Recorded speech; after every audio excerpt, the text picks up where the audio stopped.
You know what's funny about installing a home security system? I thought I was protecting my family from strangers. Turns out the real threat was already inside my house, sharing my bed for 15 years. My name is David Chun, and 3 months ago, I discovered something that changed everything I thought I knew about my marriage. But here's the twist: instead of destroying my life, those cameras ended up giving me the most creative, satisfying, and ultimately healing revenge I never knew I needed. And the best part? I never broke a single law, never hurt anyone physically, and somehow managed to turn my wife's betrayal into the foundation of my new life. But I'm getting ahead of myself. Let me start from the beginning. I'm a 42-year-old software engineer living in Portland, Oregon. Married to Sarah for 15 years. 2 kids, Emma, 13, and Jake, 10. From the outside, we looked like the perfect suburban family. Sarah worked as a marketing manager for a boutique firm. I had a good job at a tech startup. We had the house with the white picket fence, 2 cars in the driveway, family vacations to Disneyland. You know the drill. But lately, something felt off. Sarah was working late more often, always on her phone, less interested in our conversations. Classic signs, right? But after 15 years together, I figured it was just the natural ebb and flow of marriage. Work stress, kids getting older, the usual stuff that happens when you're in your 40s and life gets complicated. Then came the break-ins. 3 houses in our neighborhood got hit over 2 months. Nothing violent, just expensive electronics disappearing while families were at work and school. The neighborhood watch group was going crazy on social media, everyone talking about security systems, doorbell cameras, the works. Sarah was actually the one who suggested we get cameras installed. She said she'd feel safer knowing we could check on the house while we were out. Ironic, considering what I was about to discover. I went all out: cameras in the living room, kitchen, hallways, even one in our bedroom that Sarah specifically requested for when we traveled.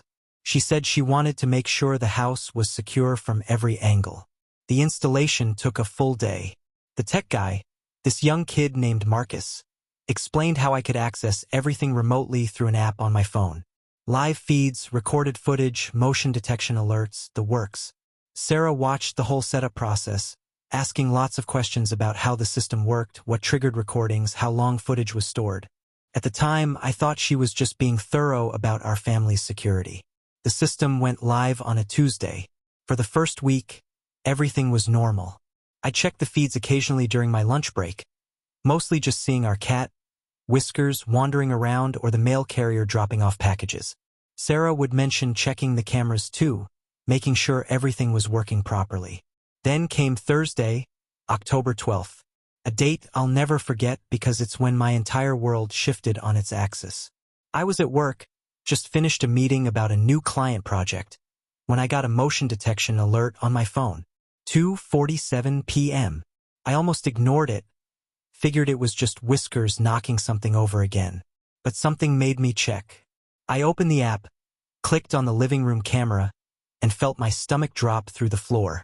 There was Sarah, but she wasn't alone. She was with a man I'd never seen before. Tall, athletic build, dark hair, wearing a business suit that probably cost more than my monthly car payment. And they weren't just talking. My hands started shaking as I watched my wife of 15 years kiss this stranger in our living room. Her hands running through his hair, his hands places they shouldn't be. Couldn't breathe. The office around me felt like it was spinning, but I couldn't look away from my phone screen. They moved toward the stairs, toward our bedroom. I switched to the bedroom camera, my heart pounding so hard I thought it might explode. And there it was, in high definition, crystal clear footage of my wife with another man in our bed. The bed where we'd made love, where we'd held our newborn children, where we'd whispered about dreams and plans and growing old together. I sat there in my cubicle, watching my marriage disintegrate in real time. 15 years of trust, of building a life together, of thinking I knew the person I shared everything with. All of it crashing down through a smartphone screen. But here's where my story takes a different turn than most betrayal stories. Instead of storming home, instead of confronting them, instead of falling apart completely, something else happened. Maybe it was my engineering background, maybe it was just shock, but I started thinking analytically. This wasn't a one-time thing. Sarah was too comfortable, too practiced. The way she moved around our house with this man, the way she checked her watch, the way she seemed completely at ease with the timing of it all. I started reviewing the footage from previous days, going back through hours of recordings, looking for patterns. And boy, did I find them. Tuesday afternoons at 2:30. Thursday afternoons at 2:47. Always the same man, always the same routine. They had a schedule. In my house, in my bed, on a carefully planned timeline that worked around my work schedule and the kids' school hours. The betrayal cut deep, but the calculated nature of it, the sheer audacity of using our security system as their little love nest monitoring service, that made me angry in a way I'd never experienced before. But it also made me realize something important. If they could be calculated, so could I. I spent that entire night planning. Not violence, not destruction, not anything that would hurt my kids or land me in jail. No, I was going to use the one advantage I had that they didn't know about.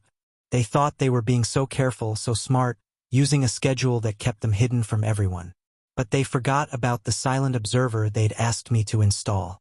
The next morning, I called in sick to work. Sarah kissed me goodbye like she did every day, told me she had client meetings all afternoon and might be late. She even asked if I was feeling okay, if I needed anything from the store. The performance was Oscar-worthy. I'll give her that. As soon as her car pulled out of the driveway, I got to work. I drove to the nearest electronics store and bought the best portable hard drives I could find. Then I went home and started downloading everything. Every angle, every encounter, every moment of their affair that my security system had captured. The timestamps, the dates, their routine, their conversations that the audio had picked up, everything. But I didn't stop there. I started editing. See, this is where my tech background came in handy. I created a compilation video, carefully edited to tell the story of their affair chronologically. Not for revenge porn, nothing disgusting or explicit, but a timeline that showed the calculated nature of what they'd been doing. Their routine, their comfort in my home, the way they'd been using the security system I'd paid for to monitor their own safety while betraying me. I also started documenting Sarah's lies. Every text message about late client meetings that coincided with the camera footage. Every work dinner that was actually an afternoon in our bedroom. Every business trip that the cameras proved she never left for.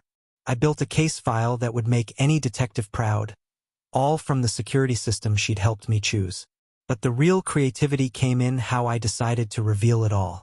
I could have confronted her directly, but where's the poetic justice in that?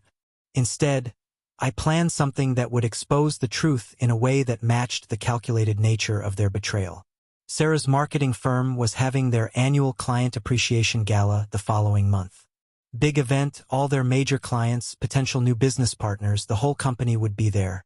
Sarah had been talking about it for weeks, how important it was for her career, how she'd been preparing presentations to impress potential new clients.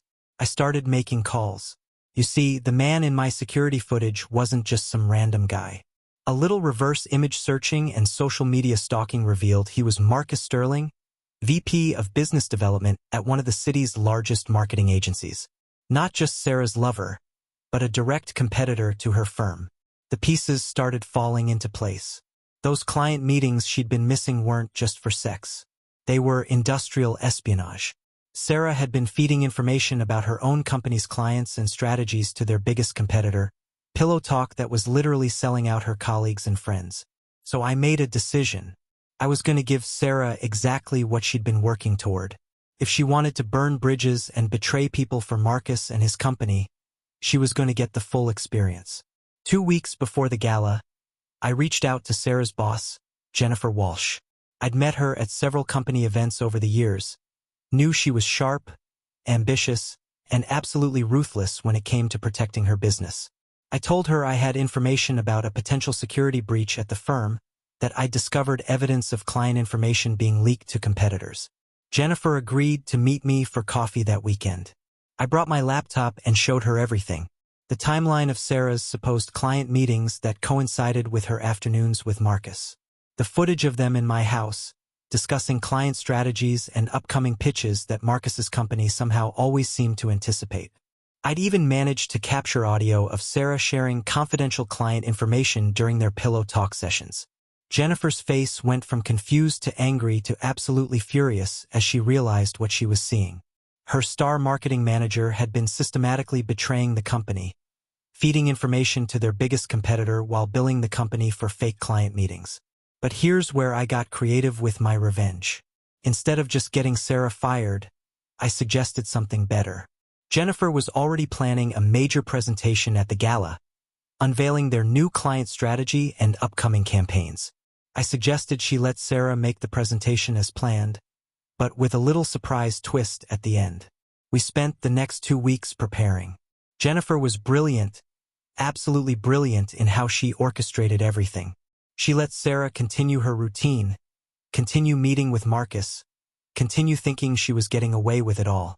Meanwhile, Jennifer was feeding Sarah false information, fake client strategies, fictional upcoming campaigns, all of which Sarah dutifully passed along to Marcus during their afternoon sessions in my bedroom.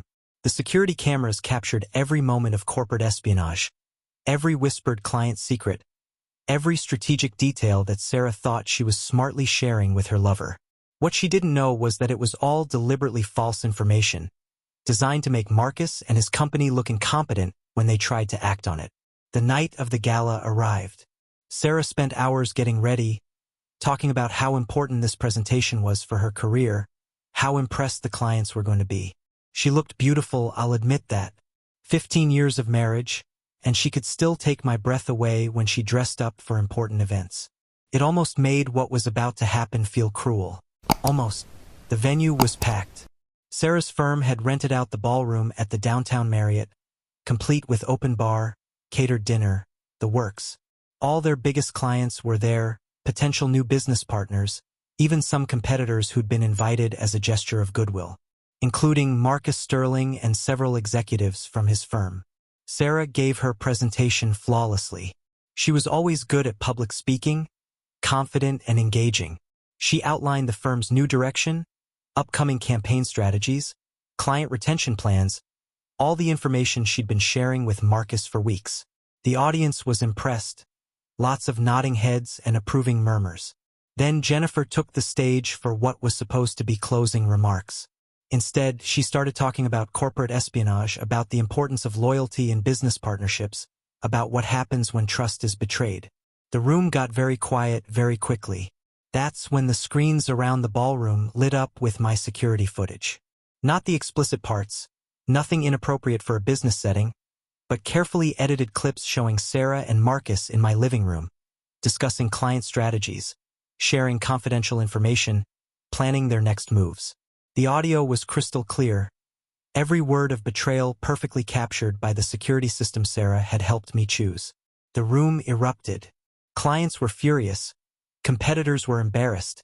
Sarah's colleagues were shocked and angry. Marcus tried to slip out quietly, but Jennifer had anticipated that. Security guards were already waiting by the exits with instructions not to let anyone leave until the presentation was finished. But the best part, the absolute masterpiece of creative revenge, came next. Jennifer revealed that everything Sarah had been sharing for the past 2 weeks was completely fabricated. Every client strategy, every campaign detail, every piece of confidential information had been false, designed to trap both Sarah and Marcus in their betrayal. Marcus's company had already started implementing strategies based on the false information Sarah had provided.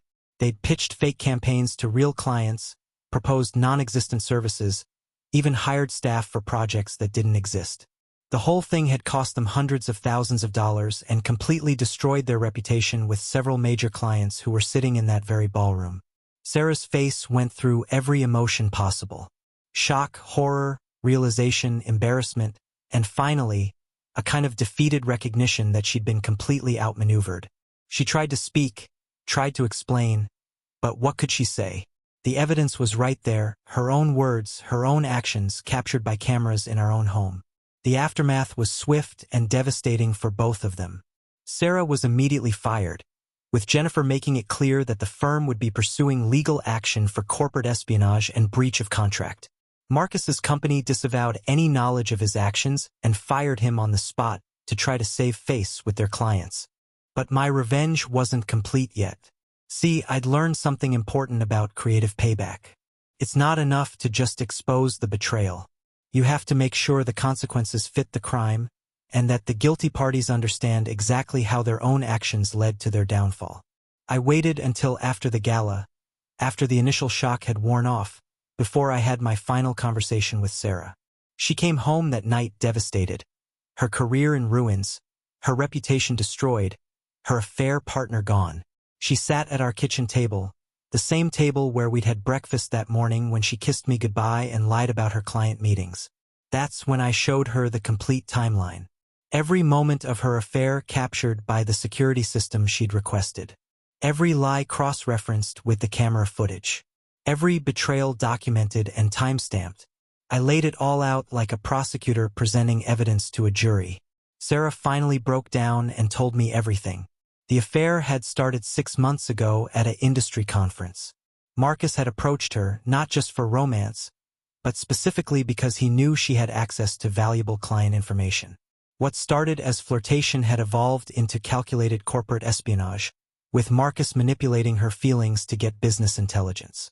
She admitted that she'd fallen for him, that she'd convinced herself she was in love, and that our marriage was just a convenient cover story. She'd been planning to leave me eventually, once Marcus's company had enough information to completely crush her current firm and offer her a position with a significant salary increase.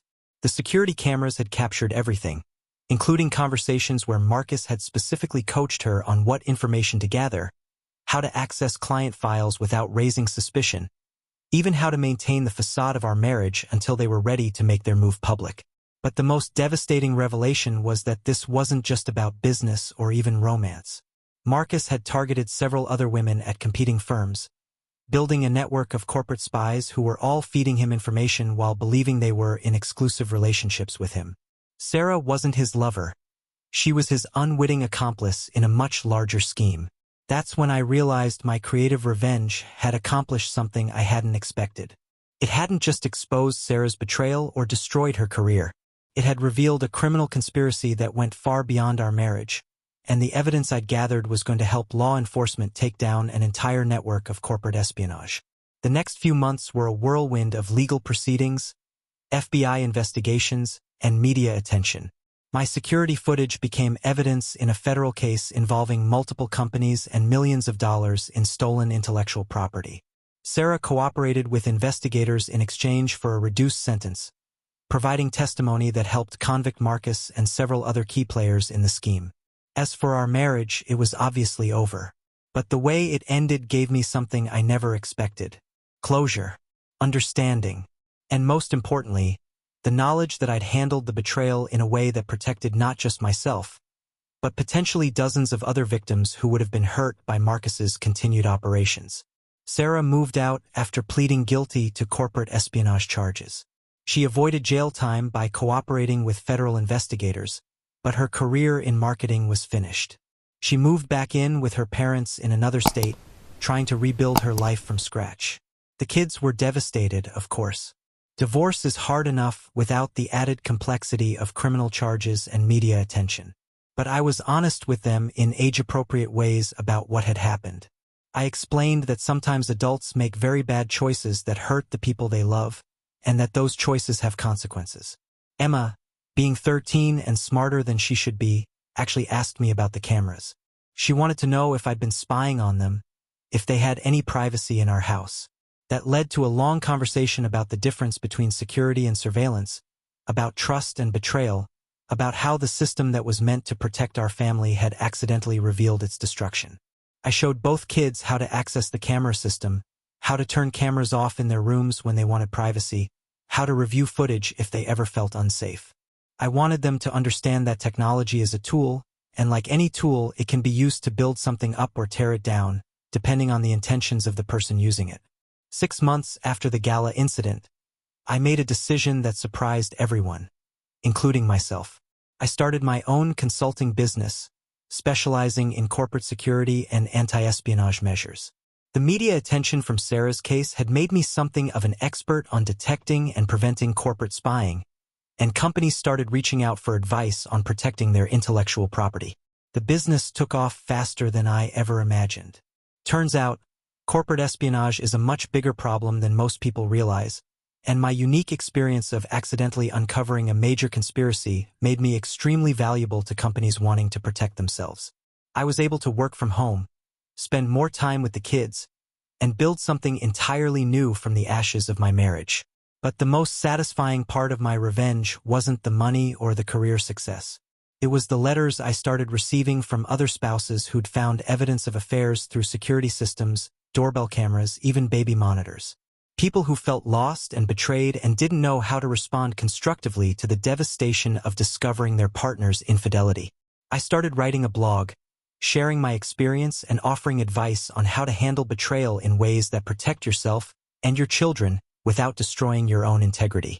The core message was always the same: revenge is most satisfying when it's creative, legal, and ultimately constructive rather than destructive.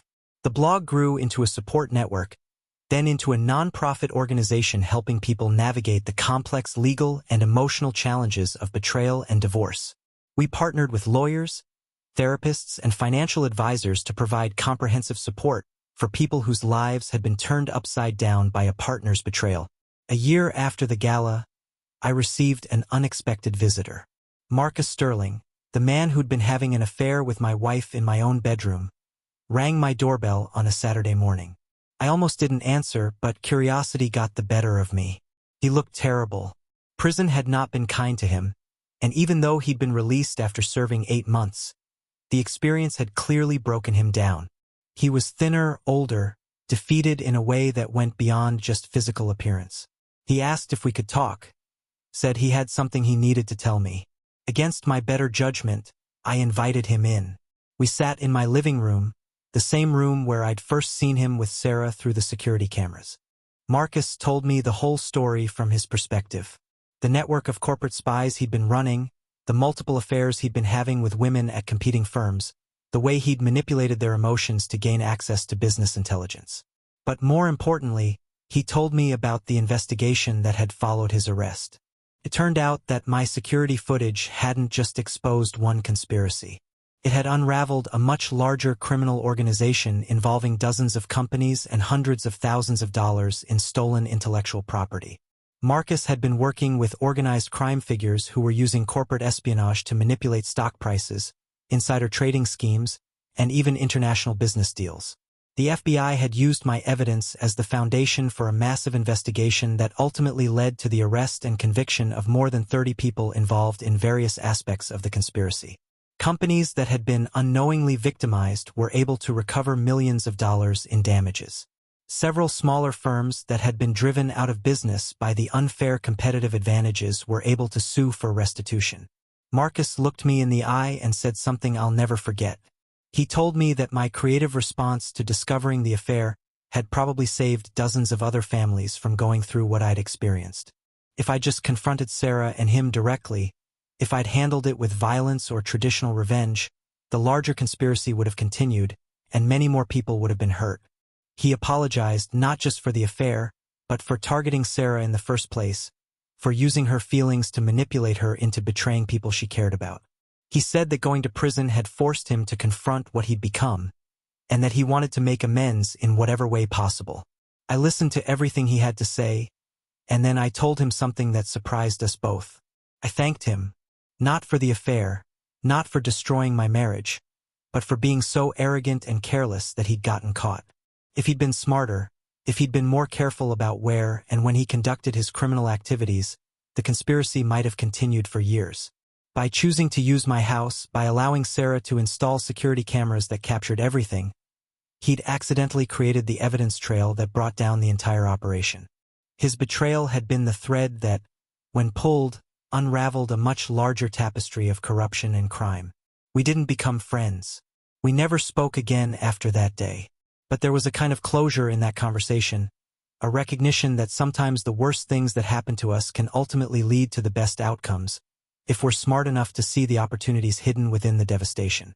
2 years after the gala, Sarah reached out to me through a lawyer.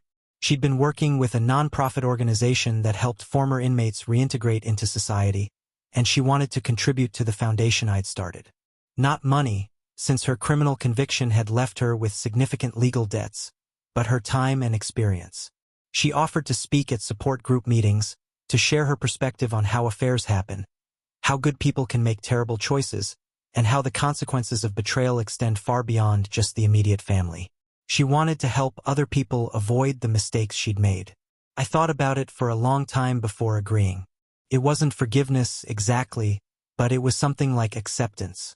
Sarah had made devastating choices that destroyed our marriage and hurt our children, but she'd also been a victim of Marcus's manipulation. Her willingness to take responsibility and help others suggested that maybe she'd learned something valuable from the consequences of her actions. Her first speaking engagement was difficult for both of us. She sat in front of a room full of people whose lives had been shattered by betrayal, and she told the truth about everything. The affair, the corporate espionage, the lies she told herself to justify her actions, the way she'd convinced herself that she was the victim in a loveless marriage when she was actually the one destroying it. But she also talked about the aftermath. The criminal charges, the loss of her career, the destruction of her reputation, the impact on our children, the realization that she'd been used and manipulated by someone who saw her as nothing more than a useful tool.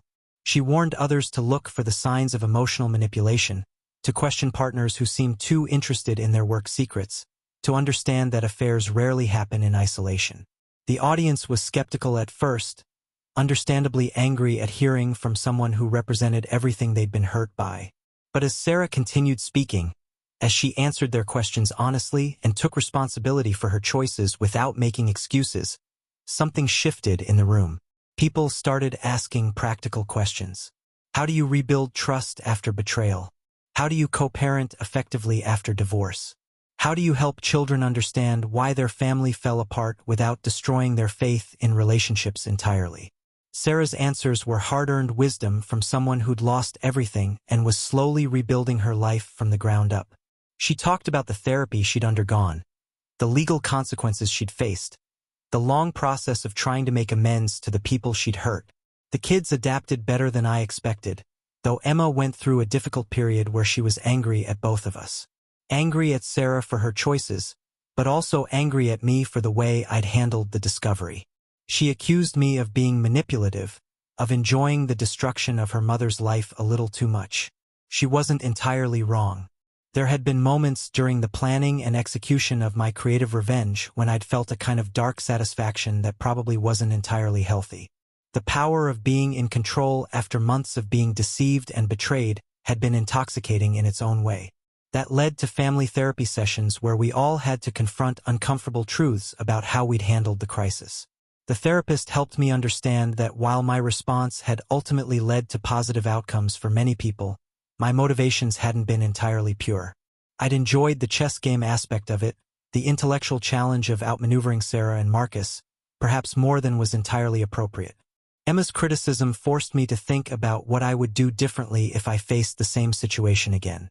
Would I still gather evidence? Absolutely. Would I still expose the betrayal? Of course. But would I take quite so much satisfaction in watching Sarah's world collapse at the gala? Probably not. The therapy sessions also revealed something important about Emma's reaction. She was afraid that if I could orchestrate Sarah's downfall so completely, what would I do if Emma ever disappointed me or made serious mistakes in her own life? She needed reassurance that my love for her was unconditional, that I would never use my intelligence and resources against my own children the way I'd used them against their mother. Jake, being younger, processed things differently. He was angry at Sarah for lying and leaving, but he was also proud of me for being, in his words, smart enough to catch the bad guys. He didn't fully understand the complexity of the situation, but he grasped the basic concept that his mom had done something wrong, and I'd found a way to stop her and help other people who were being hurt by the same kind of bad behavior. 3 years after the affair was discovered, I remarried. Jennifer Walsh, Sarah's former boss and my partner in orchestrating the gala revelation, had become a close friend during the legal proceedings and business partnership that followed. Our relationship developed slowly, built on mutual respect and shared experience, rather than the passionate romance of young love. Jennifer understood the complexity of betrayal and recovery in ways that someone who hadn't experienced it couldn't. She'd been betrayed by Sarah too, had trusted her as an employee and friend only to discover that Sarah had been systematically stealing from the company and undermining everything Jennifer had built. Our wedding was small, private, focused on blending our families rather than making grand romantic gestures. Jennifer had 2 children from her previous marriage, and all 4 kids had to navigate the complex emotions of their parents finding new partners after devastating betrayals. But there was something deeply satisfying about building a new relationship with someone who'd been an ally during the worst period of my life. Jennifer had seen me at my most calculating and vengeful, but also at my most protective and creative.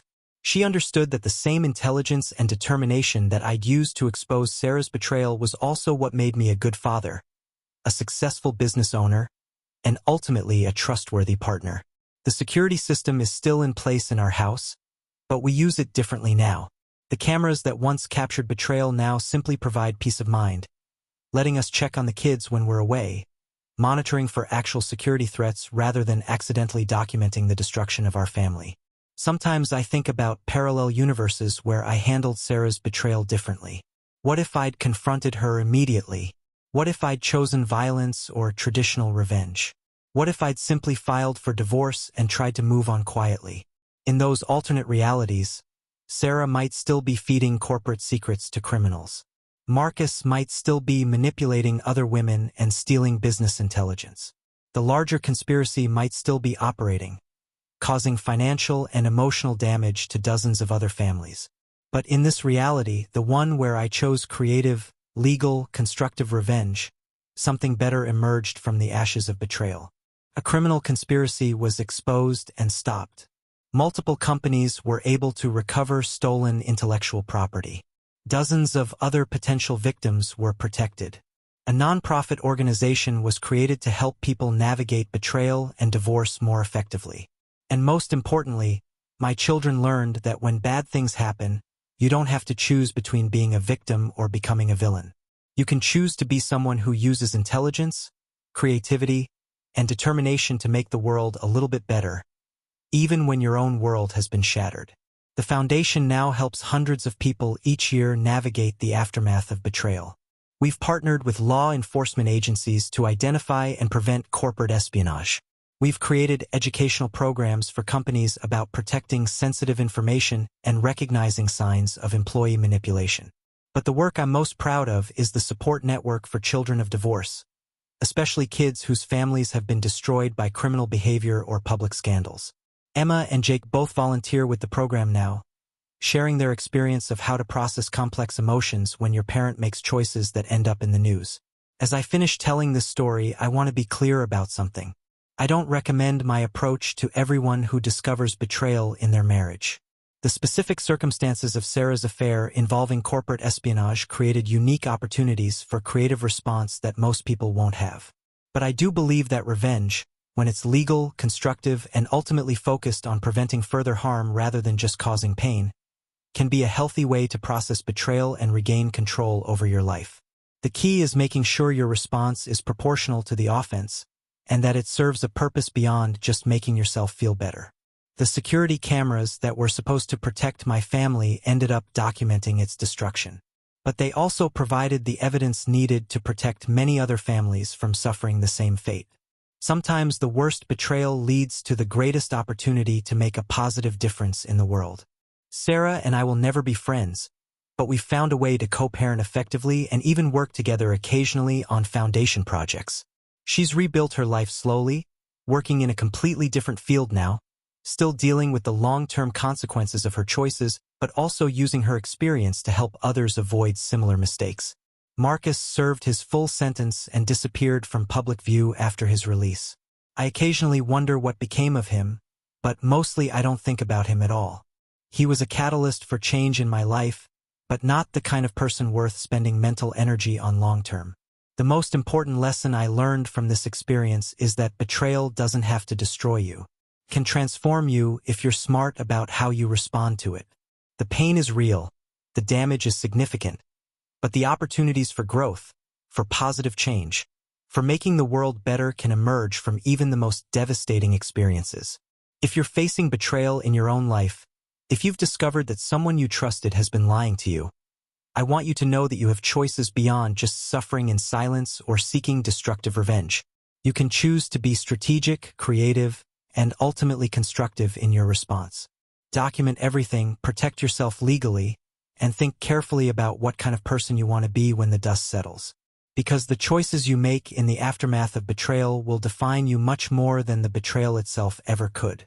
The security system is still running in our house, but now it protects a family built on truth, trust, and the hard-earned wisdom that comes from surviving the worst and choosing to build something better from the pieces.